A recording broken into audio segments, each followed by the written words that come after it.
কই 7 আপ? এ জার্মানির ছেলে। কিরে তুই আর জার্মানির ছেলে কইলি কে? তুই কইতেন না 7 আপ 7 গোল দিতে জার্মানি, আর তোরা আঙ্গুলে টল করস কেন রে? জার্মানি কি তোকে আব্বানি? আরে বলদা বাপে পুতরে খাওয়াইছে তা আমরা তো কই আমি। মানে কি বুঝাতে চাস?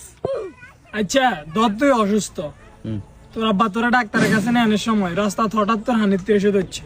হুম আমার লগ একখান দোকান আছে, দোকানের মধ্যে হানি নেই, আছে খালি 7 আপ। তুই তোর আব্বা কিরবো, তোর তৃষ্ণা তো মিটাইতে হইব, হিয়ালাই দিছে তোরা 7 আপ খাওয়াই। তাইলে তোরা 7 আপ খাওয়াইলো কে? আর বাপে হ্যাঁ তুই কি এলো? আইদিন কই বাজে সাপোর্টার কোন আসলে বলো। হুন তুই অসুস্থ আছিস তো, আরে তোরে কি খাওয়াইছে? 7 আপ। কে খাওয়াইছে? আর আব্বা তাইলে জার্মানি 7 আপ খাওয়াইছে কারে? আঙ্গরে। জার্মানি কার বাপ? আঙ্গ তাইলে আজকে তো ধরে আর্জেন্টিনা সাপোর্টারের কবি না জার্মানির বাপ। তোগো বাপে তো করে নিজে হাতে 7 আপ খাওয়াইছে আর আমরা কইলে দোষ।